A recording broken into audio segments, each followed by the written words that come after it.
Hi there, I am Tom Chick, and this is Old World, which is out today on Steam. I have no idea why you would watch me stream it when you could watch folks from Mohawk and hold on, am I echoing? Oh God. I have no. Okay, there. Takes me a minute to figure out the internet. Anyway, hello, I'm Tom Chick. This is Old World. It is out today on Steam. Everyone and his uncle and his uncle's uncle is probably streaming it. But I thought I would show you, they're probably going to be streaming the early game as well. Let me show you what I've got here. I was going to pull the map back, but the only way I can do that, look at this. Here, nope, here. This is where I am playing. It is a single continent surrounded by the Indian Ocean. I am Persia right here, and also little shreds of me here, and also, look at this. A distant Persian outpost. Oh, you know what? I feel awful. I am terrible about. Good Lord, I'm the worst streamer. I have no idea what the flurry of messages is on Twitch, but I believe it is the factor of a lot of generosity, and thank you so much for that. There's Mohawk Games. Hello. So I think McMaster's just going crazy being generous on Twitch. McMaster, stop it. You're upstaging everything, McMaster. But no, whatever that was, thank you so much. It looks like subscriptions. I don't know. Someone will explain Twitch to me one day. All right, but anyway, so you can see a lot of streams of the early game out there. I just wanted to show you some mid and kind of late game stuff because you're probably not going to be seeing as much of that from people who are excitedly picking it up on Steam and going through the tutorial and whatnot. So this is going to be a few turns. I don't know how long it'll last. I'll go for a while. But this is going to be a few turns in an advanced game that I think I've won, but I'm not entirely sure. So to show you where we are, we began here where the red stuff, Carthage, who as we were growing, so we have Egypt down here, and this is Babylon. And by the way, I just want to show you, there's so many interesting things that you know what's going to happen? You guys know this. You've seen me stream before. I'm going to sit here, and I'm going to talk for an hour while this screen is static in front of you. I will maybe get 2 turns done. You know what? I'm not going to do that. I'm actually going to try to play. All right, so here I am. Now, one of the things that you will learn with Old World is your own kind of workflow in terms of how you manage everything that happens in a turn. Yeah, Dr. Jones, exactly. You could get burned in your screen watching me stream a game, especially a turn-based game. So the part of the workflow that you'll get into with this game, early on, you won't need it because you're only handling a few things at a time, but I want you to look at, this is partly how I'm playing this game, look at the orders that I've got. I have 56 orders every turn. And if you've played this, you know that is a lot. Furthermore, I'm about to use all of them because this entire game, the structure of it, is about me creating a massive Persian army and then swallowing up one of my neighbors to win the game. So everything I've done so far has been based on, start with Cyrus up here. Where did he go? Yeah, so you start with Cyrus. I married a Scythian woman to hopefully ally with the Scythians, but they got wiped out before I could do that. Uh, let's see, coming down here, the next king was a diplomat, I think. Yeah, then we had a diplomat, and the whole goal there, because I knew I was trapped in. Shoot. Because I knew I was trapped for visual. Let's go down here. Because I knew I was trapped along this coast behind three other nationalities. For one of my first characters, I went with a diplomat, thinking, yeah, I have to make sure to keep them off of my back while I try to economically grow. Well, I boom for a while. While I was doing that, of course, I had no room to expand. So what I did is I sneaked a settler over here, and I started these kind of little satellite settlements. Now, it's been difficult keeping them connected, as you might imagine. One of my families is a rider family, and that helps you keep your cities. A rider family is connected to your capital regardless of where it is. So one of the things we can look at. Oh my God, I'm just gonna. You know what? I'm just gonna start playing turns. Why am I explaining stuff? All right. So, oh yeah. So the whole workflow thing. These icons here are a kind of a workflow. Each of these is something that's going to demand your attention. And not demand, but basically ask for it. They're either units that don't have orders or a city that doesn't have anything in its construction queue. Uh, these here, along the bottom, these are just notifications, many of which you can ignore. For instance, this one right here is telling me, and I already knew this, hey, this dude here is fighting this dude here. I didn't need to know that, but just in case, that little notification pops up. And I'm going to just get it out of the way right now. I don't need that anymore. So one of the things you can do to set up a workflow as the turns get busier, as there's a lot more to do, as you get more orders, is just watch these. And you will start to learn, too, the ones you can ignore. See this little scroll one right here? That pops up every time you have leftover orders. And it's just telling you, oh, you've cashed in some of your orders for money. I don't need to know that, but I know it's there every turn. The one you might want to look at is this one here with the exclamation point. This is showing you characters who are idle who might be able to do something.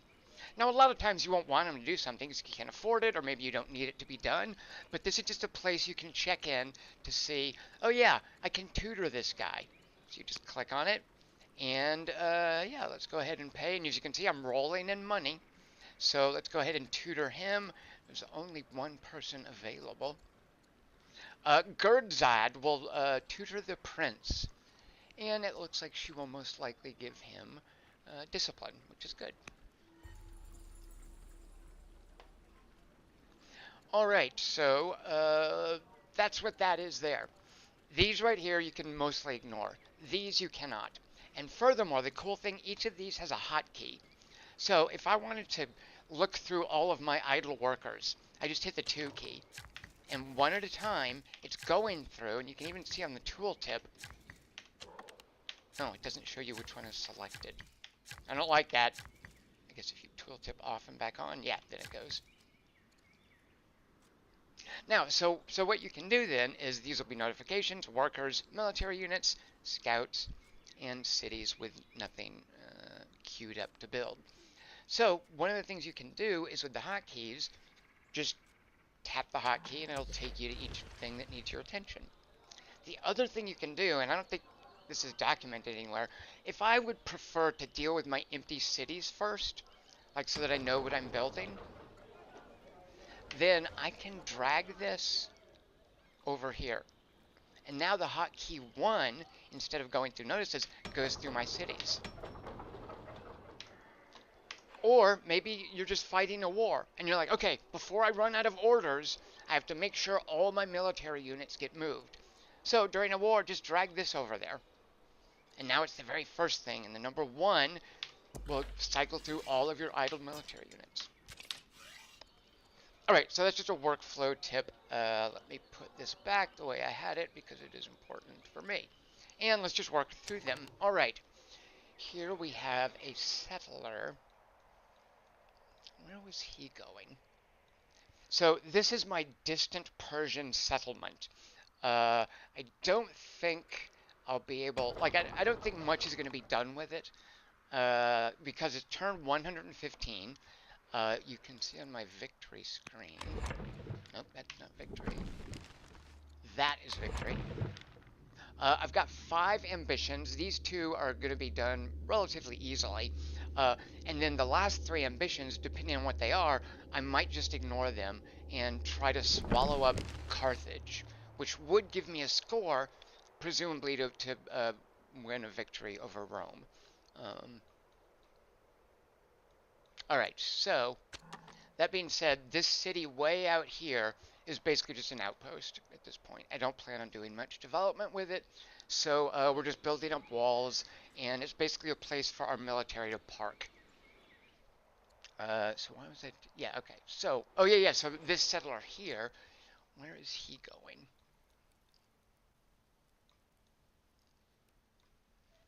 Let's try to get on the coast up here.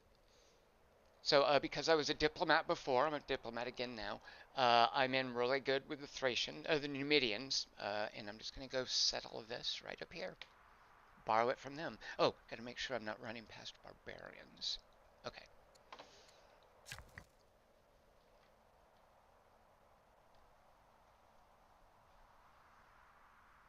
All right. This is a scribe city, or a religious city. I just built a camp. What's he doing? An Odeon. Oh, right, right. So I'm giving culture here. So, let's see.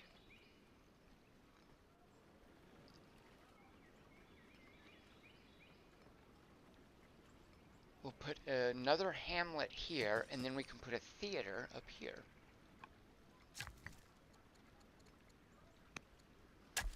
Theaters and Odeons benefit from being next to these hamlets. And hamlets grow into villages and then into towns, and they make money for you. All right, here now we have a worker in. Oh, right, so I'm about to get land consolidation, and once I do that, I'll be able to get honey from these groves. What other, did I have one? I'll be able to get lavender. Oh, that's not mine, that's Carthage's. I know there were other goodies waiting for land consolidation. We'll find those later. So in one turn, I want to keep some of my workers ready. All right, why am I not harvesting this wheat? Oh, this city also just started. Okay. I don't want to come. No, oh, there's a Numidian. They're peaceful. I was going to say I didn't want to risk my worker. Build some salt mines. Just finished a theater right next to a hamlet here. There's the Odeon. Let's go ahead and give it another hamlet. Mm.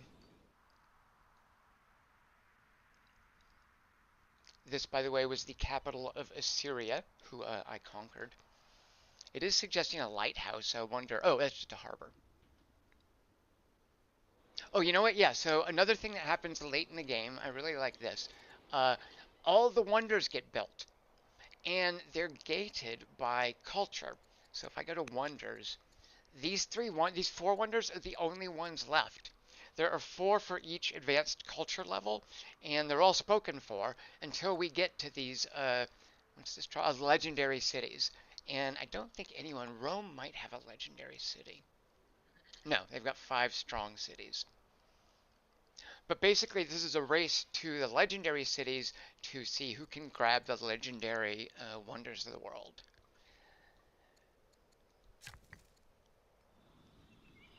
And you can see, so this was the Assyrian capital. They were boxed in the whole time. Like they never got out of here. I feel sorry for the poor guys.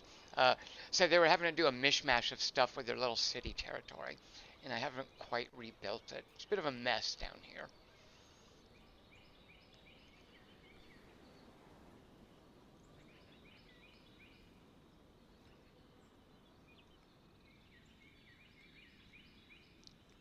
there we're building an Odeon next to two hamlets. So, and this, by the way, is Persia, my capital city up here. So that was another thing, too, is look at, it started, that's the Assyrian capital, right? Yeah, it started Assyria down here, and then me up here. So we were right in each other's laps in the beginning.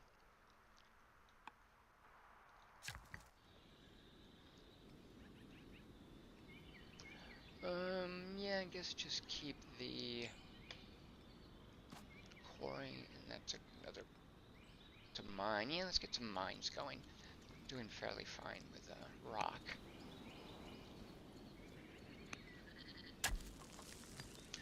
Mines benefit from being on hills, and quarries benefit from being adjacent to mountains. Alright, Carchemish is a city I stole from... I don't know whose that was. Carthage? That can't be. It was lost to barbarians, and then I liberated it from the barbarians, so... And let's see, what are we doing there? They're suggesting an altar. And I'm because also you benefit mildly from arid terrain for quarries, so I've just built some along here, and we'll keep that going.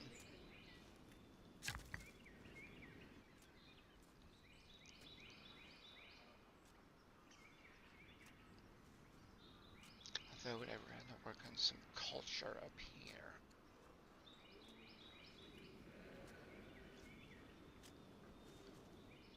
Actually, I don't think they can have a theater yet. Oh yeah, they can. Oh no, they can't. It even says culture developing. All right. So I love this about Old World. Undo the move. And let's instead come down here and just continue this line of rock quarries.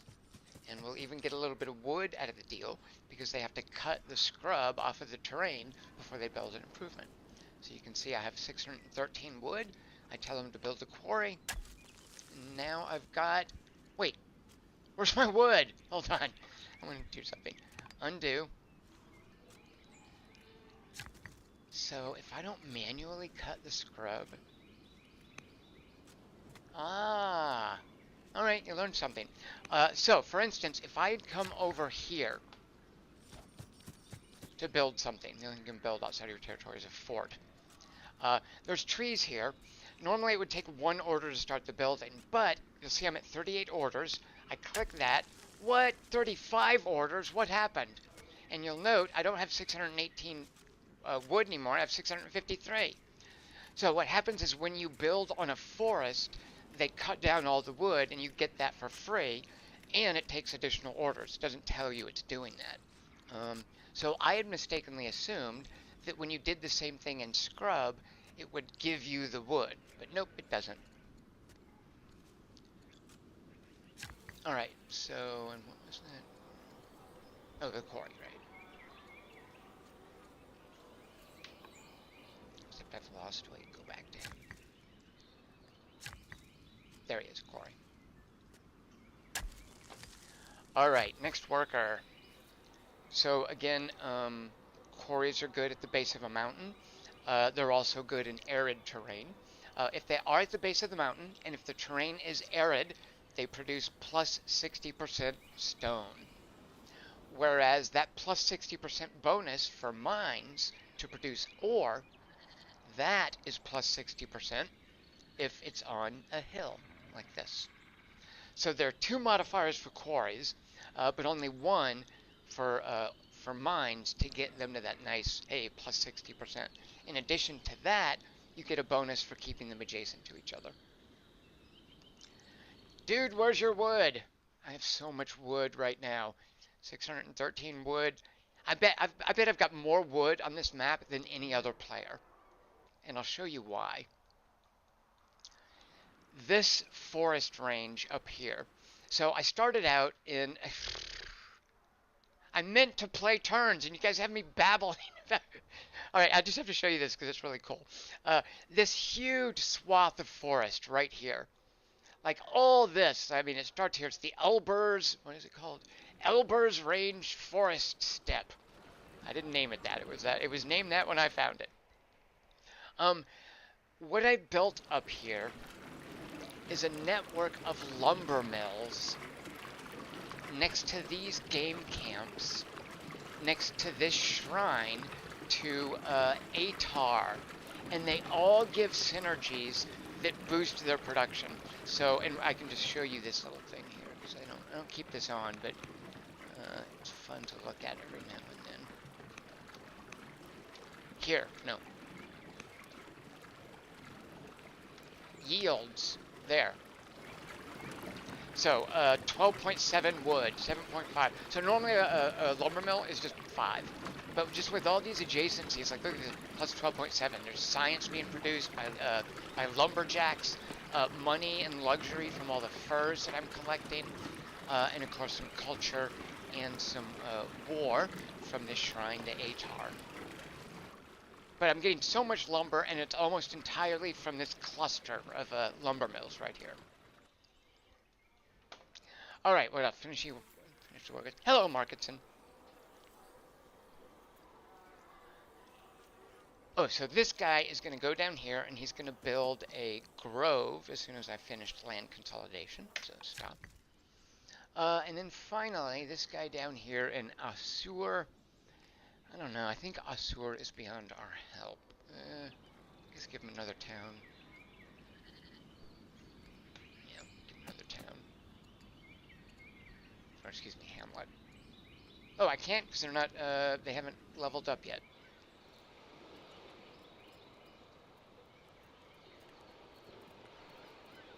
No, I can't. There it is. Yeah.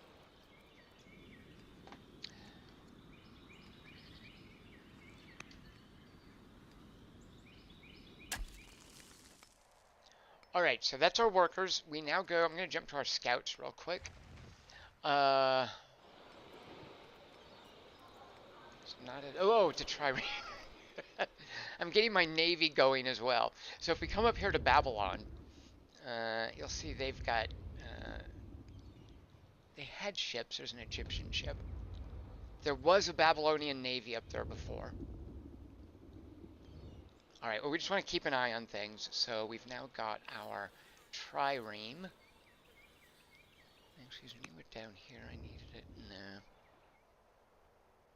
So we're just going to sail the trireme up here to just sort of hang out. Keep an eye on Babylon. Even though, I should point this out. Because I am a diplomat, look how much everyone on this map loves me. Egypt, I'm basically hoping Egypt will declare war on me because I want to steal the Egyptian wonders. They built most of them early in the game, and now everyone is beating up on Egypt. So I'll show you what I'm doing here. This town here was Egyptian. Carthage came in and they took it, and now Egypt, this is pretty much most of Egypt's military. They've got this city here. They had one other town. Yeah, Egypt has been entirely. Oh, right up here. Wait, no, that's me. Are they just down to the one city? I'm going to be really mad if Greece gets in on this. Well, at any rate, I wanted to make sure to steal this city and hopefully this city myself, but Carthage came in and started fighting Egypt. I'm friendly with Carthage. Marketon, thank you so much for the pyramids. I think I know what they are, and I appreciate that very much. Uh, and Margaretson, boy, I can't wait to talk to you about a certain movie. All right, so so Carthage came down here. They started taking the Egyptian cities, and I wanted them. But I couldn't fight Carthage because we're buddies, and my whole objective has been to be careful not to fight Carthage until I'm ready. You can see their military, their power right there is similar. Like I've been developing my military, so I'm almost ready to do this. But they'd had a stronger military than me for quite a while. So they are fighting Egypt, and they're taking these Egyptian cities that I wanted. So what I've been doing is, and I'll do it right now because we're with my military units, parking my military units over near Carthage. like kind of on the front with Egypt, so that Egypt can use it with their other units. Wait.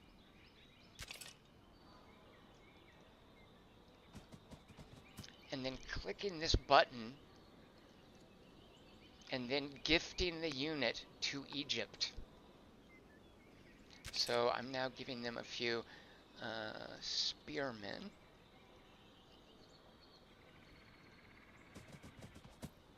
And I'll wait till next turn when they get in here. Because I could be using these units to fight Carthage eventually, but I kind of want Egypt to fight Carthage and make them weaker, and then I'll move in against Egypt and finish them off. Because right now I've got a solid economy and I'm just cranking out powerful units, waiting until, oh, and I've got the orders for an invasion. And the whole way I got these orders up, by the way, if we look at, actually we'll do that at the beginning of the next turn, because I want to show you, it's all about how Persia plays. These guys chased a bandit off up here, basically just for XP, so they can come back now to Carchemish. It's an Akkadian archer that was donated to me by Babylon when we were friends, and elite Libyan cavalry, which were donated to me by the Numidians, I believe. So they're kind of an odd couple off doing their own, having their own adventures. Oh, right, and this is a, what's the family? I think it's the religious family. Yeah, my religious family has been really upset lately. I meant to look at, I mean, it looks basically like,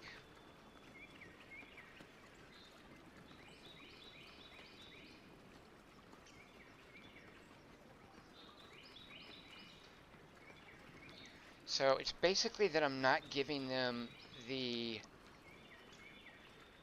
oh, well, it looks like a lot of it is their head just doesn't like me. Chancellor Irdabama the Younger. Oh, no, she does like me. Oh, wait, what is that?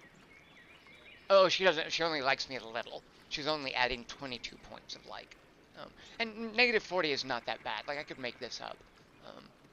But at any rate, for a while, they were really unhappy with me. So this unit right here these are religious family rebels. Because I'm playing on a difficulty level where if your family unhappiness stays low, then they'll start spitting out rebels that you have to fight. Marcusson, was it your diplomacy skill that got you the donated unit, or were they simply trying to gain favor? Marcusson, they were events. I think there are like 4,000 events in this game. I think for like 3,000 or 4,000. There are literally thousands of events in this game, and they give you lots of interesting choices and options for how to play. So I'm pretty sure that those were the results of events, and you can pick from different things. And I saw, oh yeah, those are cool units that I don't have. I'll never be able to get them myself, so I'm going to take them from this event. And by the way, the events, but the event system is such that it's not just your randomly drawn events, they have to be triggered. So I imagine a lot of the events that I triggered were related to the fact that I'm playing a diplomat, that I'm trying to be really nice to everyone.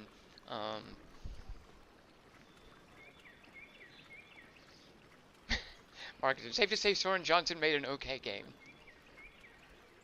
So,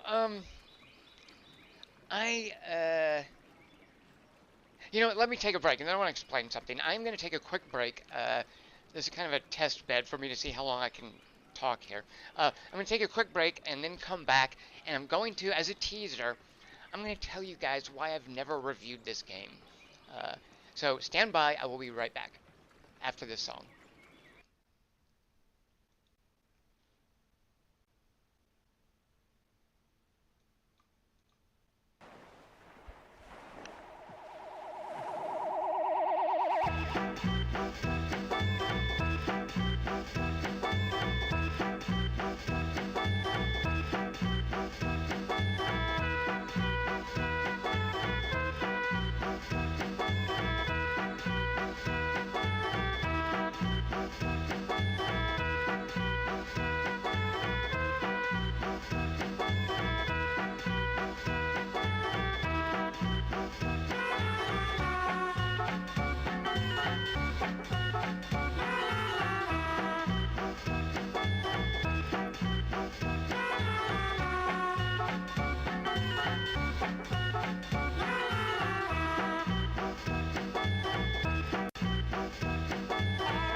Hi there.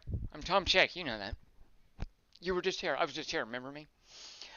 All right. Let's see. Where were we? So I was gonna explain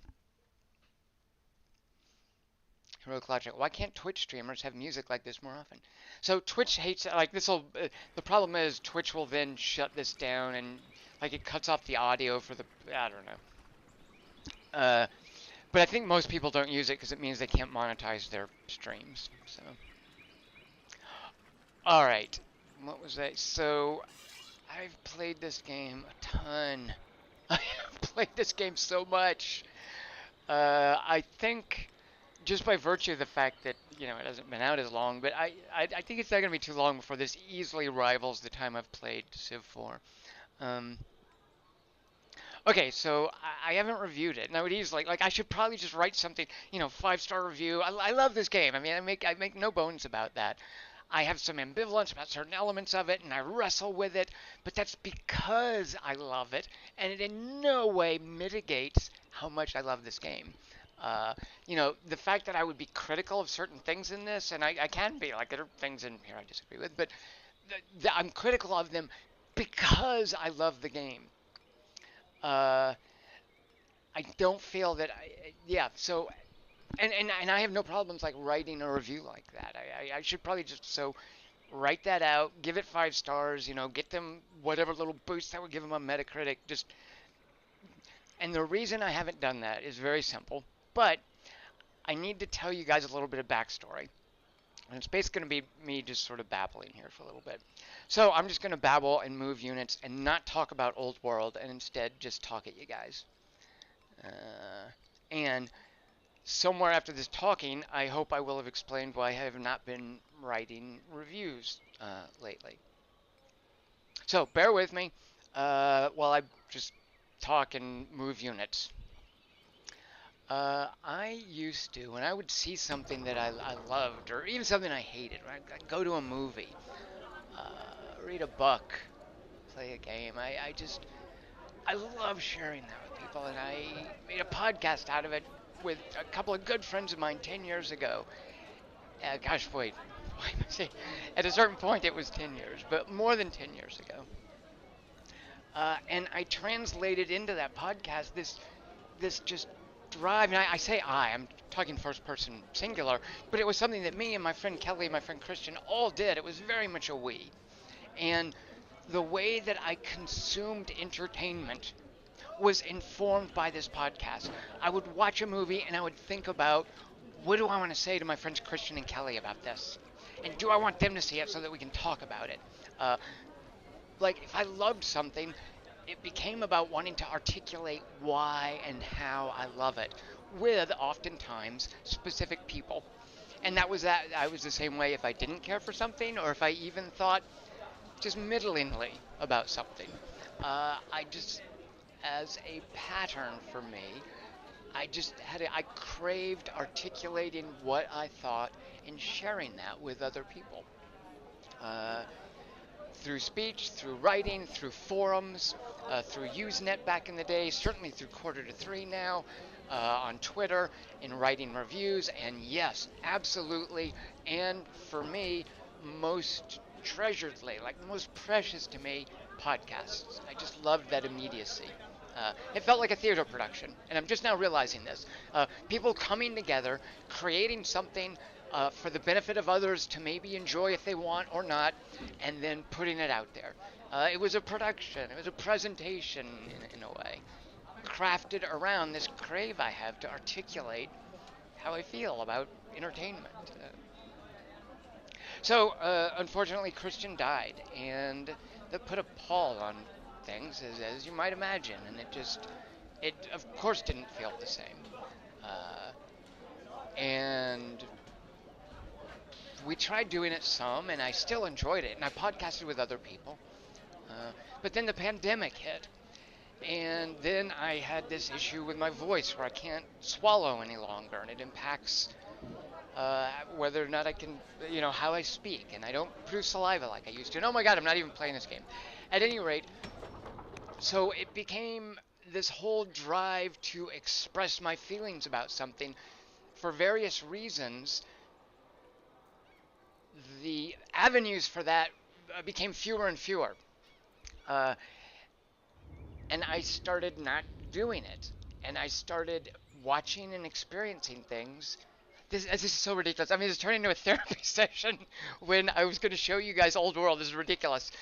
Okay, I will at least try to make some moves. Uh, so at any rate, after the okay, so let's beat up on this guy.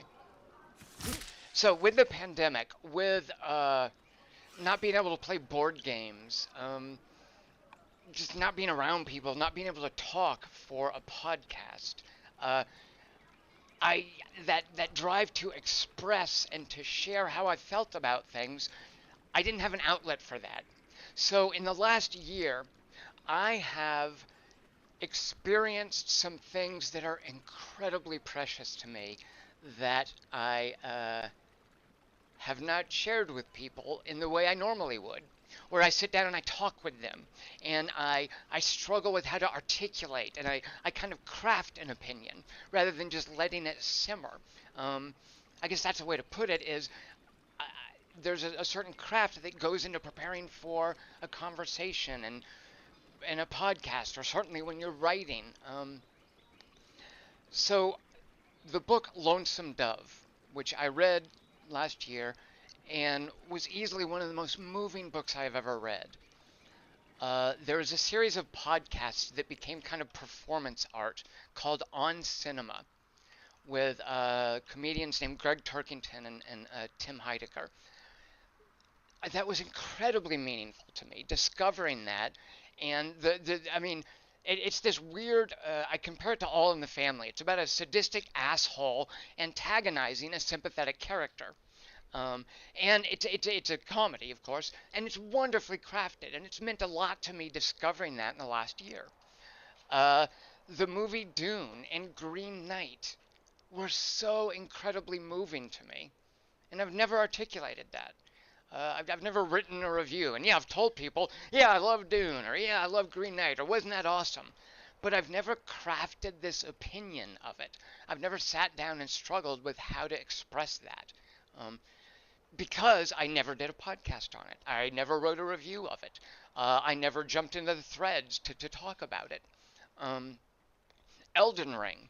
Everybody's talking about Elden Ring. My God, I mean, Elden Ring has been such a meaningful but weirdly private experience for me because I turned off the multiplayer. And of course, Old World. Uh, so the last year for me has been really, really weird in that I've been discovering and exploring things that I love, but I have not been sharing that exploration and that discovery and that love that I have for some of these things with you guys. And in a way, I feel guilty about that. Um, and I know it sucks. I mean, I feel I should be writing. But in another way, it feels like I love them in a different way when I don't try to articulate it. And I maybe like that way. I don't know.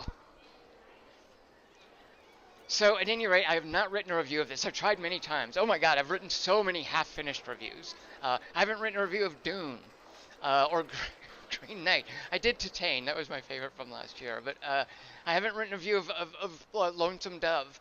And I don't know that I could, because I couldn't do that justice. Um, so that's where I am, and it's something I struggle with. I feel guilty about it. I feel so. At any rate, I've never reviewed this, and that's why. And you guys watching are probably the only ones who will know, because the audio for this will probably be cut off because I played that song for the break. So there you go.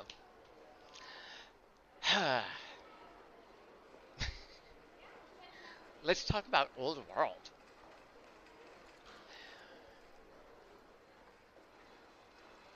Alright, so this is where the settler just left to found. Do I want to make more settlers? I don't think I do.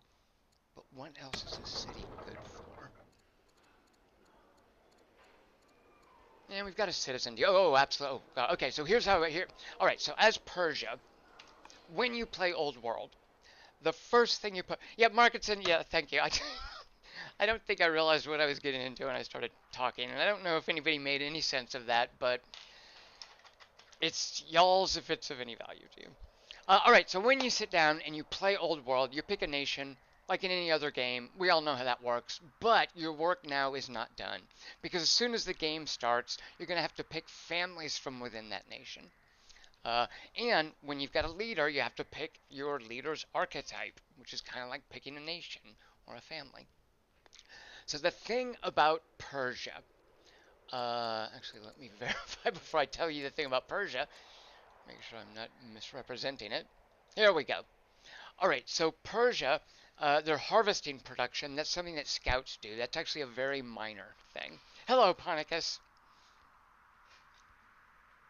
Hello, Heroic Logic. Yeah, I don't know it. I really apologize. That was just a weird therapy dump, and I don't know what. I'm sorry about that. God. All right, so the thing about Persia, as I was saying, they get this harvest production bonus, but that's a minor thing. Assuming, yeah, that's the scouting thing. The more significant thing, the cheaper ranged units, but I want to focus on that third point there. Pasture, colon, 0.05 scroll. What? Well, that doesn't look very powerful. What could that possibly mean? So Persia, uh, their scouts can get more goods out of the ground. That's what that harvest thing means. Ranged units are 25% off. You know, they're going to tend to have more archers and whatnot, sure. But that last one right there, I think, is deceptively, like it looks really mundane, and you're like, oh, okay, I get an extra half an order for a pasture. So I want to now break down for you in this game. Nope, I can't do it. I have to go to next turn. Hold on. What we're going to do is I want to break down for you why I have as many orders as I do, which is 60 per turn. Oh, I can do that right here. Billy. Why am I getting 60 orders? I'm going to go ahead and spoil the answer and tell you right now I am getting 60 orders because of this. Pasture 0.05. Uh, as Persia, what you do is you look for places where a pasture might go, which is, I'll just tell you right now, any of these animals: horses, cattle, sheep, pigs, and goats. Persians love flocks. So basically, the theming here is that Persians, and actually, I didn't look up anything to see if there's any anthropological truth to this. I assume there is, but I think what's being expressed here is that Persians thought of flocks as wealth. Persians love goats, Bonica says. All animals that are kept in a pasture, goats and horses. So my whole objective has been positioning cities to enclose as many pastures as I can. So let's look at how many of these 60 orders I'm getting per turn come from pastures, right? Like if I was in any other game and I wasn't Persia, how many orders would I be getting? So we look at this tooltip here, and I want to explain again why it might seem deceptively simple. Like there's nothing right here that tells you, oh, you get a certain number of orders because you're Persia. Instead, each city is giving me a certain number of orders based on, that's kind of how the game works. Is what the city makes then goes into your overall coffers. So we would have to look at each individual city to see what I'm getting from pastures. But you can see right there, pasture plus 4. That's my Persian bonus. So I'm going to count now. 4, 6, 7.5.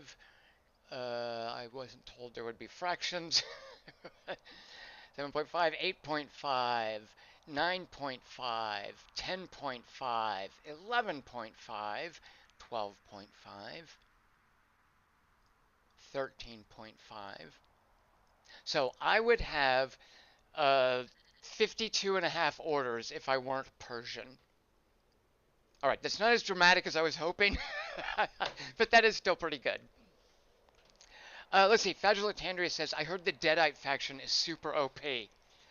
Fagilatandrius, the Deadites are overpowered, but only in the Evil Dead game.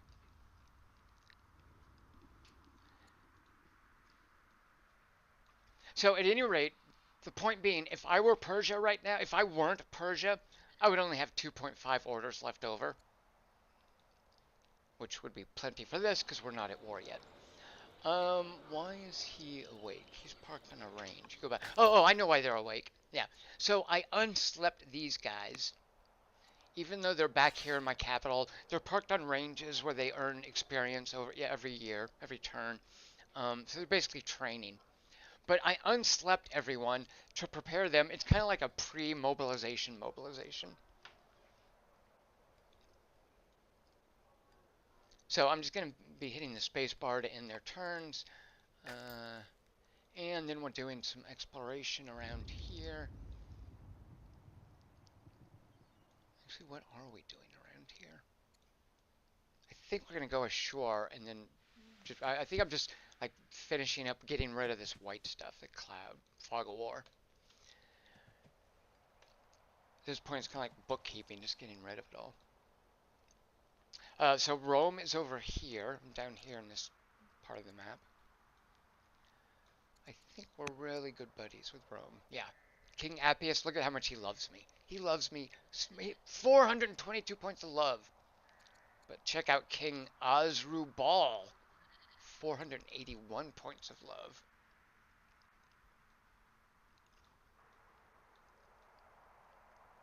Kelly Wand, there is so much math in this game. Oh, excuse me. Fagula Tandrius, there is so much math in this game. Sorry, I don't know why I said a name of my friend when I was reading your name. That makes no sense. Alright, what do we want to build in Persia? So, we don't have any citizens, so we're not going to be doing that. I think we might start cranking out some military units. Is there any of these we need? Nope. Nope. Alright, let's just... Oh, I know. I'm waiting on my citadel to finish so I can build... I can just upgrade them, though. Alright, so let's start trading these Paltan cavalry, who upgrade to cataphracts. And then down here in this frontier city, which is where we were before, yes, let's put a rancher in there. Give us even more orders. Now, why am I not hurrying the rancher? Am I saving up gavels for anyone? What's amaranth, Fagula Tandrius? I don't know what amaranth is. Tell me. Oh, we got it. There is no Mox in this game either. Fagula Tandrius, that's enough with the baby talk.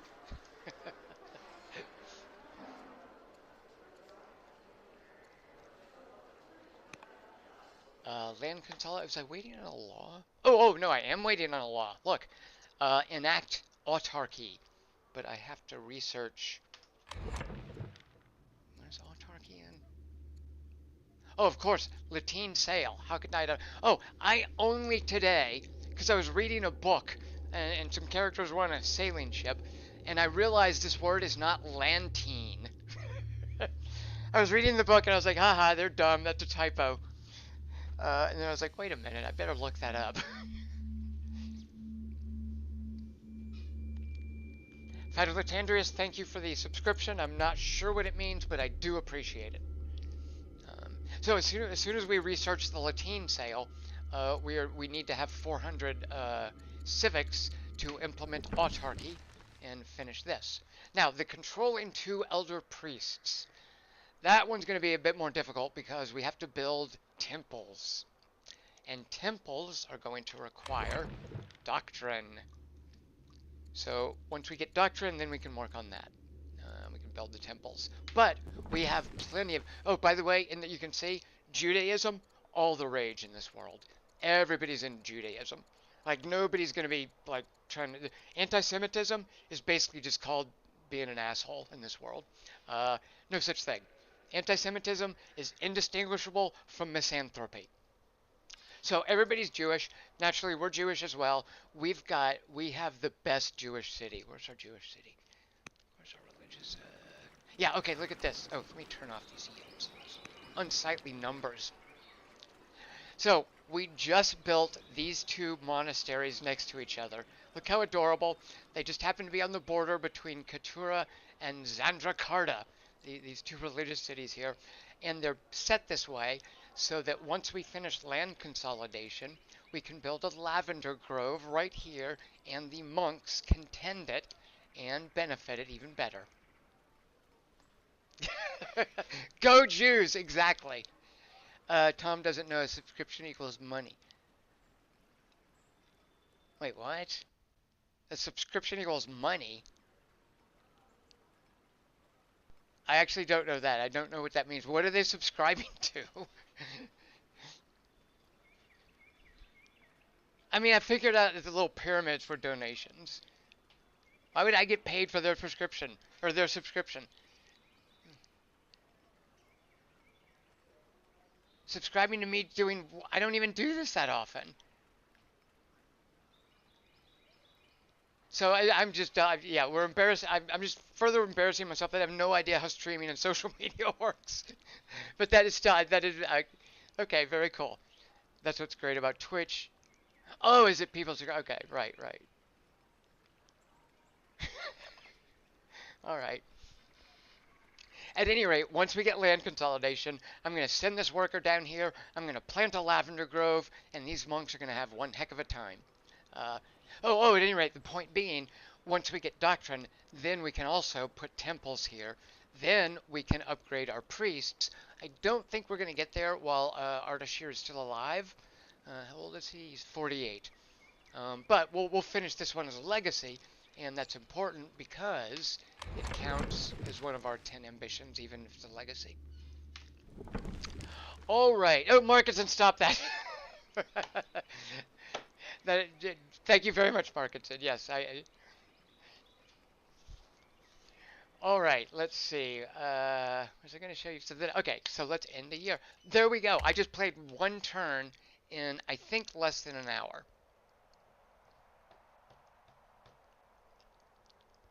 Oh, turn ended. Okay, so here's the other thing. And I'm okay with this. There would be a time I would have complained about this, and I completely understand anyone else complaining about it. Turns take forever. And I'm okay with that. I think you can speed them up, but I like watching it. Like I'm right now, I don't have line of sight into Rome, but I'm watching their orders tick down, and I can kind of infer what they might be doing. And now I'm watching because I want to know this. I want to know that Rome sent that one spearman up there. Ah, okay, I wondered. Because he sent a horseman up here a few years ago, and apparently didn't know that there were so many troops back there, and he lost the horseman. I wish I could pause. Rather than trickling troops, you saw just now, he sent 3 units up there. And I also don't want him beating up on my Thracians. Okay, so here, you'll note this right here is the gift. He can't fight with it because it's on cooldown. Oh, and that was a gift too, and now they're just beating up the gift I gave them. Before it could even wake up. But that's okay, because it gives these guys room to move up and... The heck, did this guy just walk across the whole forest? Jeez, Pete.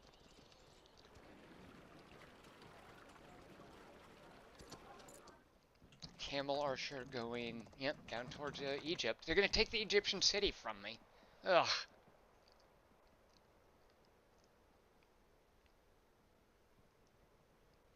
So wait a minute, does that mean like, when I do Hyper Tigers and stuff, is that are those emoticons related to subscriptions? Fadil Latandria says, Almaranth said to move my cavalry northwest to the mountain pass. I will do that. The tricky thing is which cavalry? Uh-oh, elephants. Dadgummit. Yeah, so these guys, they're moving up here to beat up on Thracians. And I want those... Basically, every Thracian spot should be my city, because I'm butting up with them. Yeah, and I tried to keep Greece from taking that spot, but... It's hard to fight a war without actually being in a war, I find. Ponicus just wrote Tom Chick hot tub stream. What? For the record, I am in a bathrobe right now. Is that too much information? That might be too much information.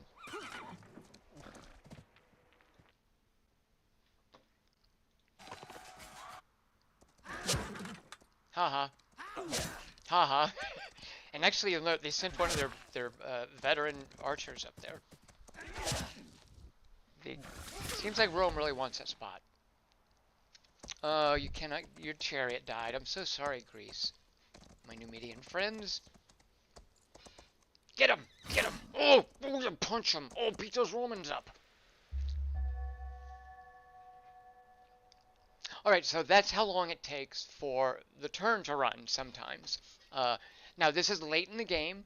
I have almost the entirety, I have most of the map unfogged. You can even see.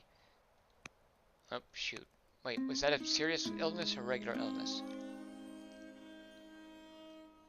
Okay, regular illness. I think I can snap out of it. We'll see. Uh, you can see I've got how much of this map is unfogged, which is a factor also in how long the turns take, because it's slowly showing me what everything is doing. Uh, and I've specifically set it that way. So one of the reasons I don't mind is because I kind of appreciate the rhythm of, okay, I'm doing my thing and I'm doing all these details. Now let me sort of sit back and see the rest of the world, what it's going to do.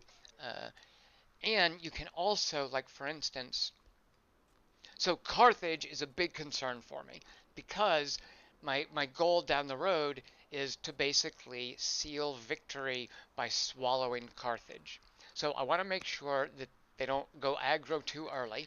So here's their capital. I can see everything in their capital because I have an agent there. Um, and I could furthermore, and it's something I'm working on, plant agents in their other cities. So it's relatively easy to unfog the map to where you're seeing everything and every unit make every move. And if you want to fast forward through that, yeah, go for it. But, I've been playing this game for almost literally a month. I tend to like play 3 or 4 turns a time. If you want to just see very slowly everything the AI does, you can do that as well. All right, we're going to upgrade. Wait, who the? Azarmedoct. That might be my son. Nope, it's my spy master. I have confused my son and my spy master. That's embarrassing. Now, when characters level up, they basically get to add a point into one of their stats. What this tells you is what difference it will make if their stat goes from one number to another, which is super helpful.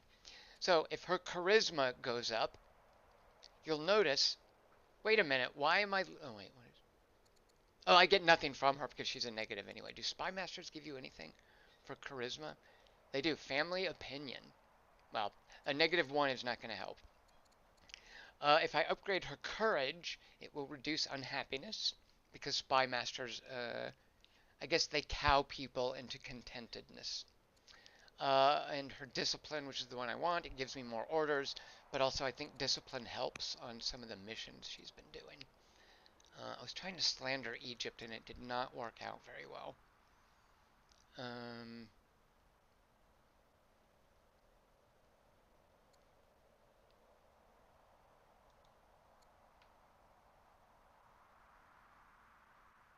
oh, there it is. Right, right. Okay, so yeah, it's right there. Yeah, so you'll see here, if I wanted to steal research from someone, my spy masters, is the tooltip, let me freeze the tooltip. There, my spy master's wisdom adds to the chance. So if I've been slandering, if I want to slander someone, you will note there is apparently no bonus from a spy master's stats, which is what I was looking at. But when spy masters, or when any of these, I think these are courtiers, no, counselors. When counselors go on missions, they get experience points, and when they hit thresholds, they get to level up and then boost their stats. And their stats give you bonuses, which are detailed in the tooltips right up here. So for our spy master, let's give her more discipline. Uh, Balzabel is the governor of Assur. She's a court merchant. I can make her prosperous, which will give me more money in Assur. Now you'll note I'm making $384 every turn. I do not necessarily need more money. I could also make her a cultivator. As you can imagine, that would improve plant output, like a crop output in that city. Assur, it's that crowded little Assyrian capital down there in the corner. There's no agriculture down there. It does bupkis. Uh, I don't need more money, so I'm just going to give her a point of wisdom.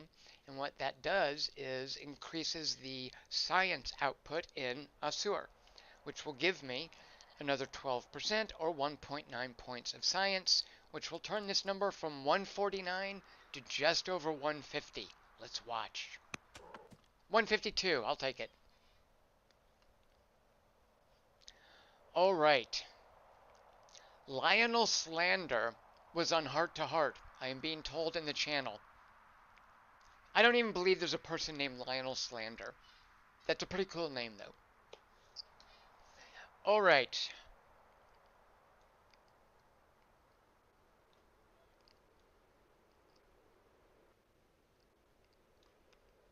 I think it's a safe bet that Greece is going to get kicked off of this spot by these Numidians.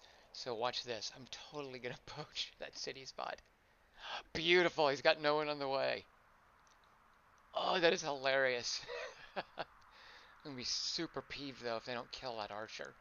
Better bring in some reinforcements. So, because I am in an alliance with the Numidians, I can move their units.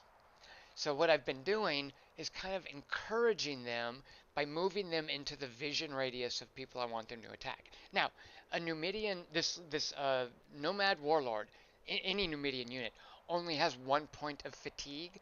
So whereas my units I can move because they have multiple points of fatigue, you'll note, I can move them. Each of these numbers is how many of their fatigue or how many orders they're using up, and also fatigue points. He's got 3 of them. In a game I'm playing right now with Bruce Carrick as Rome, every unit gets +1 fatigue, so they can move basically 25% farther. But that's the problem with these units when you're allied, is they've only got 1 fatigue. They're not going to listen to you. One of my criticisms with this game would be that I think fatigue does not quite. I know why they called it that, but I feel like what they're modeling is more kind of a command and control thing. Um, So if I had worked at Mohawk, I would have argued for a different term. Oh, the other term I hate, training. like this is the military thing up here. And again, I know why they call it that. And there are times where, yeah, training is exactly what it does. But I really dislike the name of this resource. Uh, this is the resource I would most rename, and then fatigue is the second place resource I would rename. All right. I don't know. I don't know. First, I don't even know what raids are. I think wait. Yeah, I don't know. I think raids are where somebody was watching someone else's stream, and then that person kind of like turns the spigot over, like it's like unconnects the hose and connects it to the other person's stream. So I think I just got raided, which is a good thing. At first, I remember at first getting messages I was being raided and thinking it was like some game you're supposed to play with other streamers. Oh, were there Mohawk people? Oh, Maddie. I just Yeah, hello, Maddie. That is very sweet. I did not. And it's Mohawk raiding me. Oh, Maddie, that is so sweet. Maddie works at Mohawk, and I was over there watching her stream, and I even felt bad about starting a stream, but then I realized, oh, there's none of them are gonna want to watch my stream, so it's not like I'm detracting from anyone. Um, so at any rate, that's hilarious, Maddie, that you are then sending them over here. Thank you very much. Uh, so just letting you guys know, this is a fairly advanced game in the sense that I'm 116 turns into it, and I am getting stuck explaining things. So just so you know, you're probably not going to see many turns passing. All right, earlier on in this game, there was an event called the Monkey Paw. And sure, you can opt out of it. You can just say, yeah, I'm not interested. I know the lore. I'm, I'm a citizen of the real life. However, I was just curious. I don't know that event. I am going to give it a shot. Matt, I think that's Maddie. Very sweetly says, "Nah, I never feel bad about starting a stream. Thank you." So I did take the monkey paw event. I forget the specifics of what they were, but I took the event and I've been waiting to see what would happen. And let's now find out. Nonsense, or is it? Late one evening, a servant approaches, carrying a small, hideous object between two fingers, the monkey paw. The girl discovered it while cleaning the royal chambers. You'd almost forgotten about the paw and its ridiculous legend. Okay, I just want to say real quick, um, and I hope there are people from, you know what, I don't care. If there's someone from Mohawk here, I'm super happy to be able to say this while you guys are listening. I love the writing in this game because they're not trying to be florid. They're not trying to be Fallen London. Like humankind, there's some really cool things in that. One thing that really just rubbed me wrong in humankind is they were trying to be super florid with their prose, and it wasn't good. And I just like, yeah, this is just. And I think part of the issue there too might be they're French developers, so there might be a translation issue. Um, but I just really appreciate how the writing in this for the events is short, direct, to the point, and is not showy. Um, and that might kind of sound insulting. Like, yeah, your writing is boring, and that's not what I mean. I just love how it's succinct and to the point. So, for instance, what made me think of that right now is that I had indeed forgotten about this monkey's paw until this event popped up. The event popped up, and then I was like, oh yeah, that's right, I do remember that. So as I'm reading, they kind of accidentally channeled what I was thinking, and that's good writing. Anyway, I mainly just appreciate they're not trying to be all showy, because I have no problem with showy writing. I love showy writing, but the problem is showy writing done poorly is just excruciating for everyone involved. Oh, I was determined. Okay, so I don't know who's typing from Mohawk Games, but I was determined to get a monkey's paw event in the game. Let's see what happens. Okay, so a magical wish at a terrible cost? Nonsense. Or is it? All right, so I met the prerequisite. I almost want to pick without reading the tooltips, but okay, what harm could I do to try it?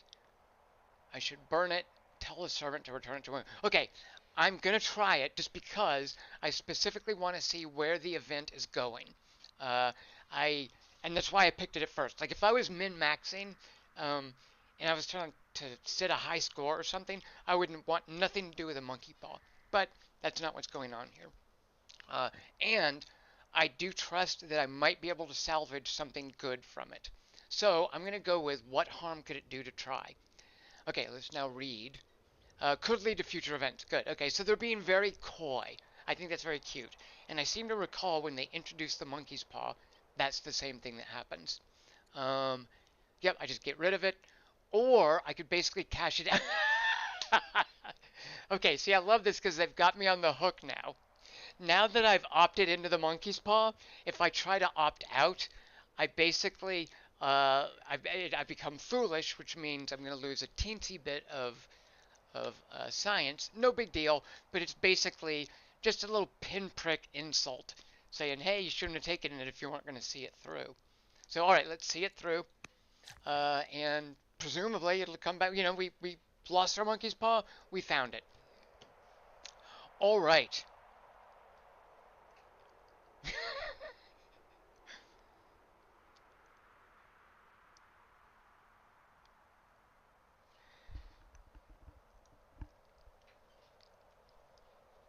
I do, yeah, I do think the monkey's paw will be back. All right, you know what? I won't even play a song for you guys. I just have to take a quick break to run to the kitchen and gargle real quick. Uh, that's not good. You know what? I'll just leave the game up. All right, I'll be back in 60 seconds. Be right back.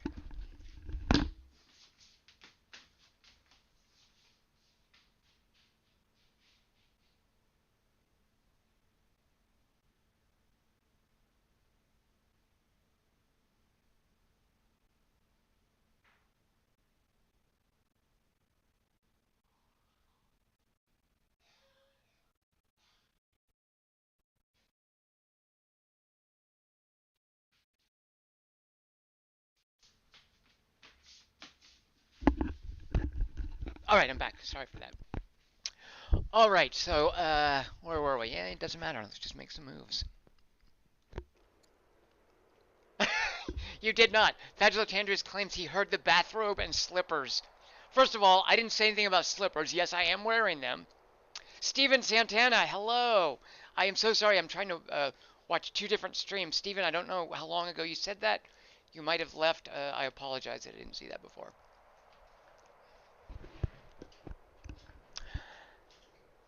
Oh, one other thing. So I had my weird little monologue before, and I was just talking about things that I've discovered lately that have been incredibly meaningful to me, but I haven't struggled with how to articulate that. And the things I mentioned were like Larry McMurtry on cinema, Green Knight, Dune, Old World, Elden Ring, but music too. Oh my God, you guys, and I'm sure I'm the last person on the planet to realize this. And I mean, I liked him before. I guess I just didn't. But I have Bowie's early albums. This is so dumb.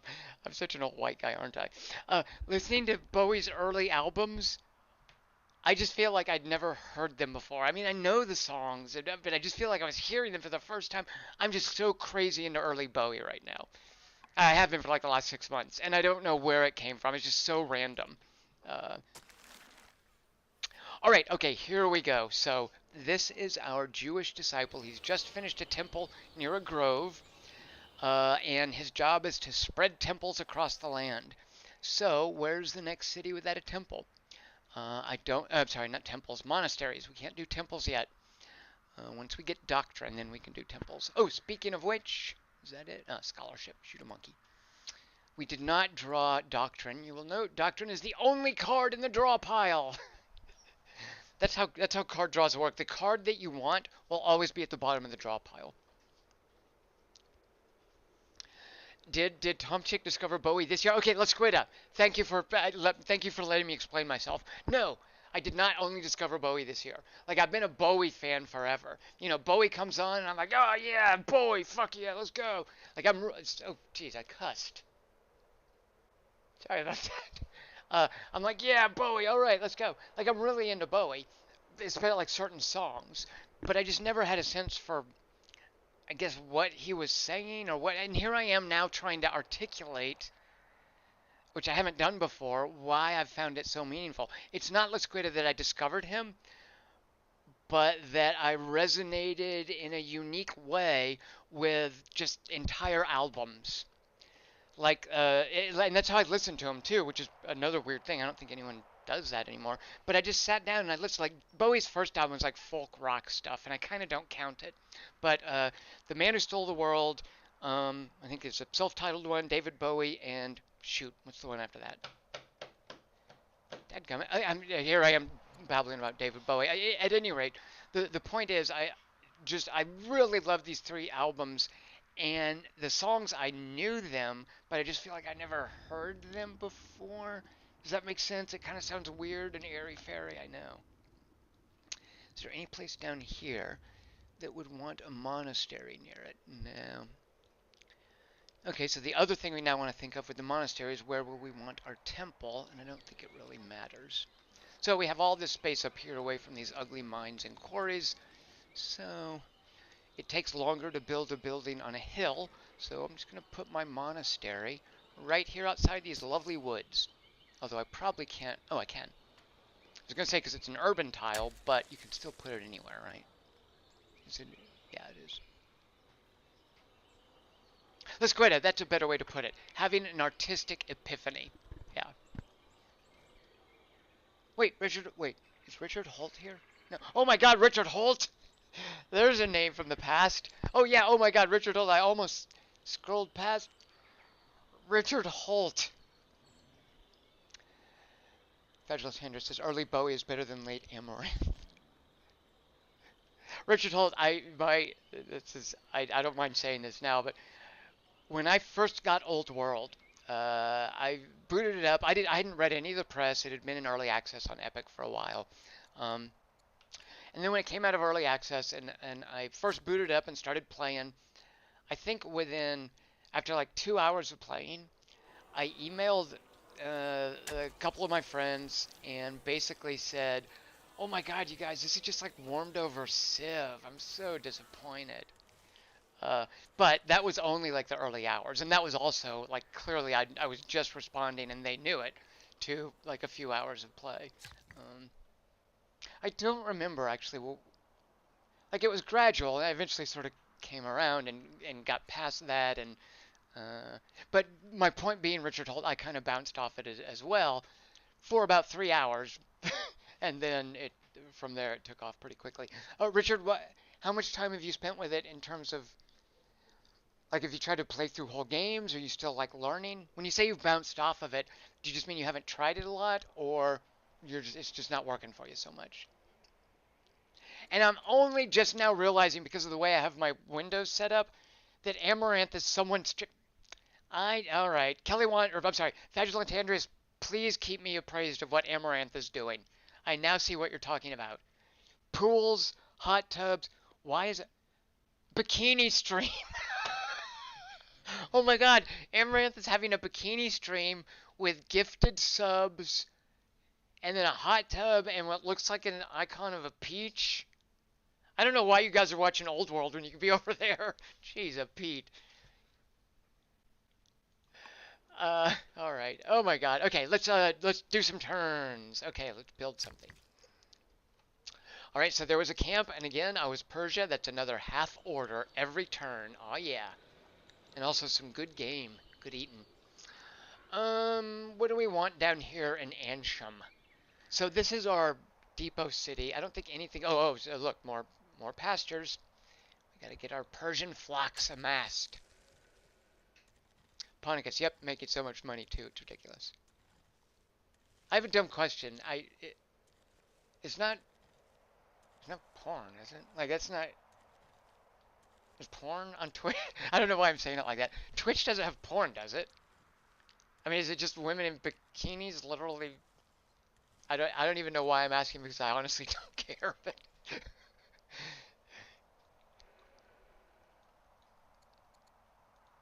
are there still news channels? I don't even know. I don't even think this is a real thing. I remember, and I'm pretty sure this is like an apocryphal thing, even though I may have seen footage of it once. I remember there were supposedly newscasts with hot naked ladies reading the news. Like that people would actually tune in for that. And now that I'm saying it, I don't know why that sounds at all surprising, so never mind. Okay, bring these guys back home. It really was funny. A barbarian came down here, plinked at my city. I rushed these guys up. The barbarian ran away off into the woods. And I sent these two, the Akkadian archers and the Libyan cavalry that I'd been gifted. I was like, yeah, you guys go chase him away, because he's just going to come back or he's going to bother these cities. So they're returning from their expedition, chasing down the evil barbarians. And they can just park in Carchemish for the time being.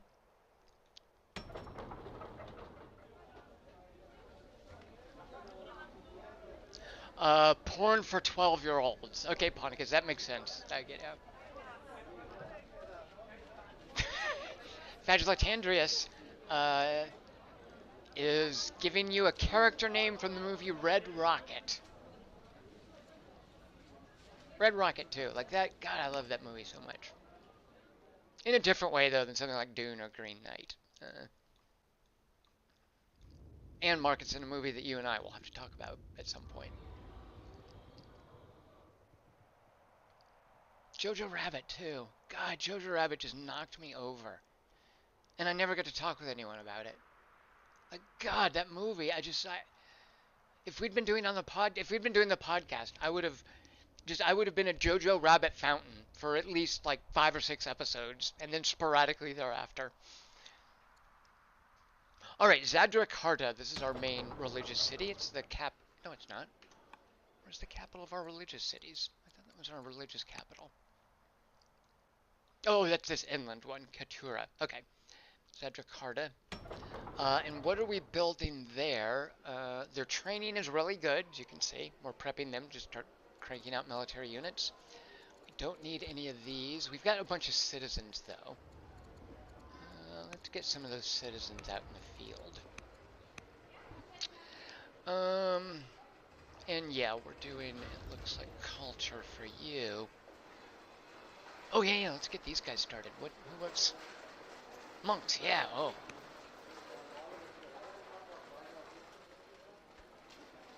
good. All right. Now, why can we buy it? Because she's a judge? Yes. And we've got so much money. I can afford it. So, there we go. As a matter of fact, I might even buy upgrades. Oh, I can't until it's done. Right.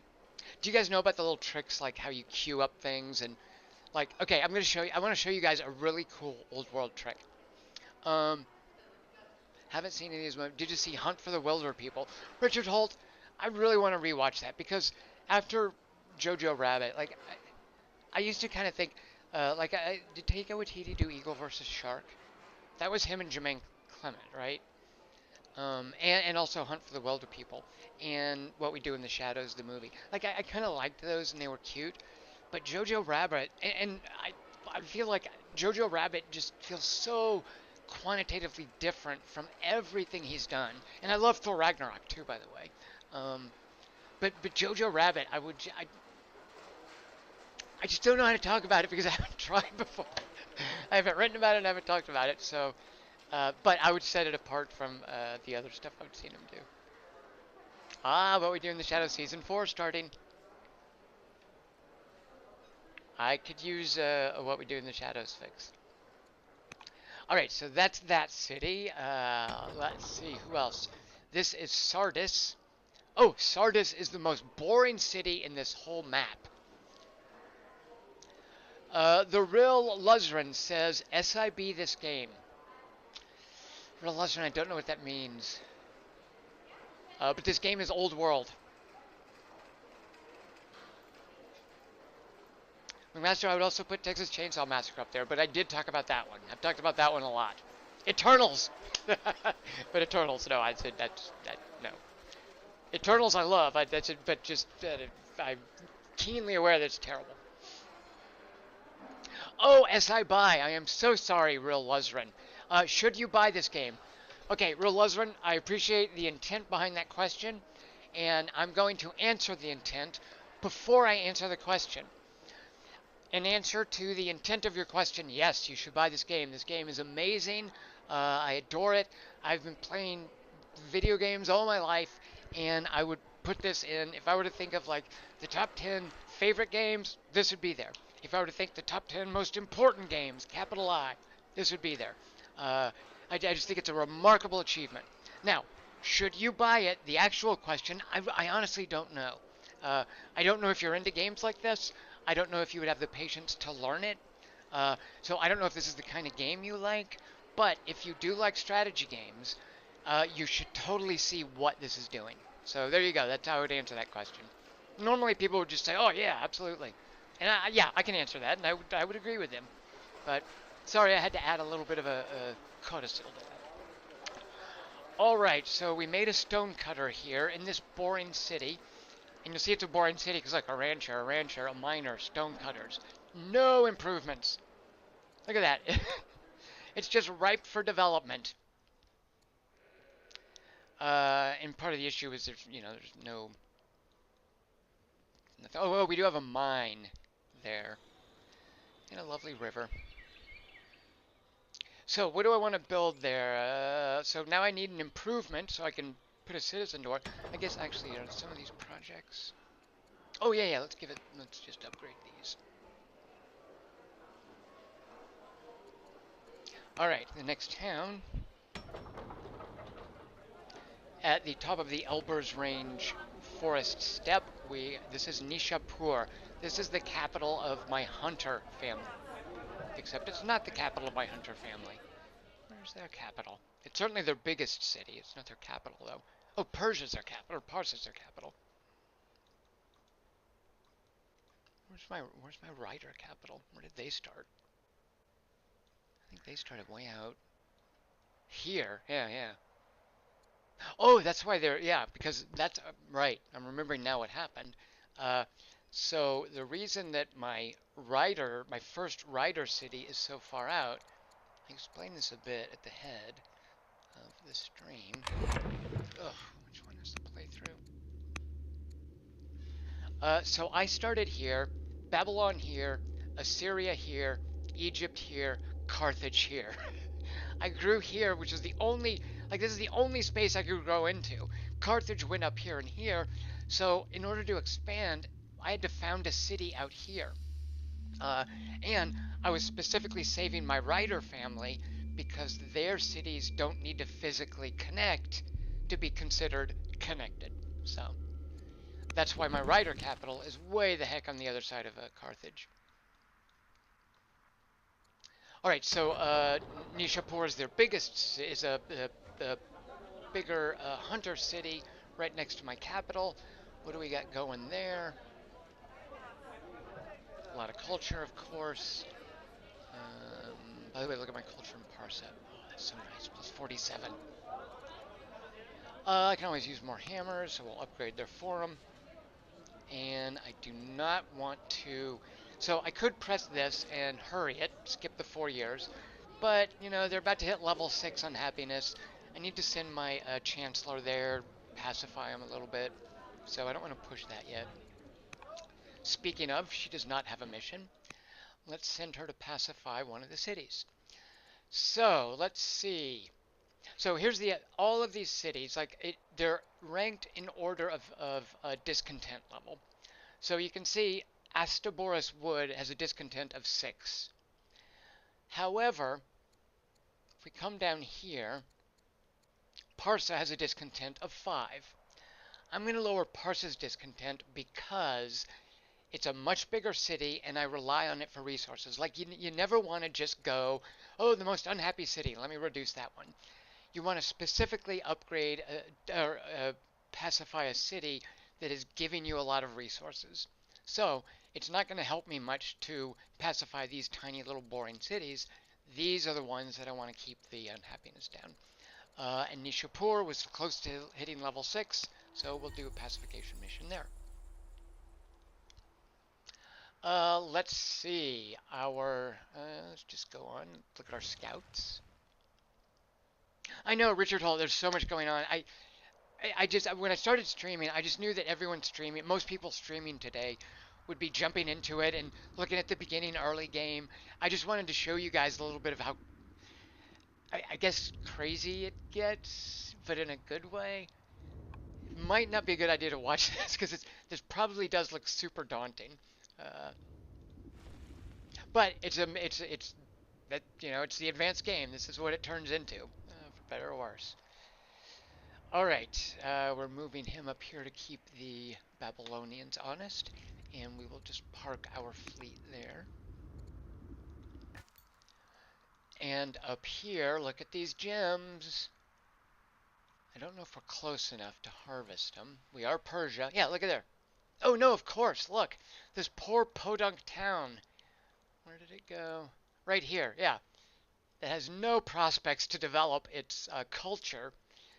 I can harvest gems and it goes to them. So, and that is, so by the way, again, if we look at what Persia's unique powers are, one of them is plus 50% harvest production. So that plus 8 gems would have probably been just, you know, plus, what, 5? If I hadn't been Persia. So there. Or plus 8 culture from the gems. Alright, let's scout on. And I believe I am friendly enough with Rome. Yes. Oh, no. I cannot just walk in their territory. I thought we had made a deal. Rome. Obviously misremembering. Alright, and a couple of military units. Probably just positioning these militia. So, militia you make with growth. They are not really good at fighting, as you might imagine. However, they are really good at basically parking in a city. Now, why would you want to park a unit in a city? Let's see. Oh, Civ Revolution was one of my favorites, he said, because of how fast-paced it was. Yes, yes. And I should let you know, this is not I think you could probably play this fast-paced, but this is not a fast-paced game. Like, this is not trying to do any like board gaming, sleek, streamlining, or anything like that. It's very much an in-depth, meticulous, detailed 4X strategy game. Yeah. So these guys are good to build because you make them with growth, so you don't have to use up any of your training. Um, but the reason that you might want them to park in a city is one of the things that you use to manage happiness are city walls. And I've already built them here, so I think if we come out to... Yeah, okay, in Ectobani you can see, here I'm building walls. Walls will reduce discontent if you have a member of that city's family defending the city. Now, if you have no walls, it's not going to do any good. If you just have a unit standing there, the citizens aren't, they need walls for this to work. So once you have walls, if you have a unit of that family defending the city, it reduces happiness. Unhappiness. You don't want to reduce happiness. And that's where a militia comes in super handy. You're not going to be marching them around.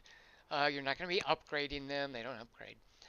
So it's just a cheap unit that you build with growth, and then you park it in a city with a wall. And by the way, it doesn't have to be on the city square. It could be anywhere in the city boundaries. And you then get a bonus to happiness. So, okay, that's what that guy is doing. And the only reason he's awake is he had to earn his keep fighting those barbarians. Or, I'm sorry, those rebels that we had. Yep, stay there and train. You don't have a promotion. Maybe I'll give you one. No, wait.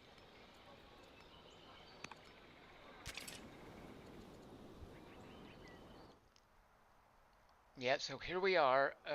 Let's move in. And let's actually, instead of position it in front of their forces, let's see if we can move it to a safe spot behind the fighting. Looks like we can't quite reach it. You know what? We'll just do this. Gift it to him there. Thing is, it's making Egypt like us, so, and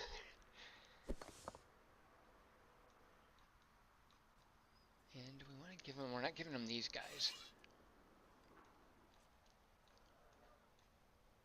Alright, that'll have to be it for now.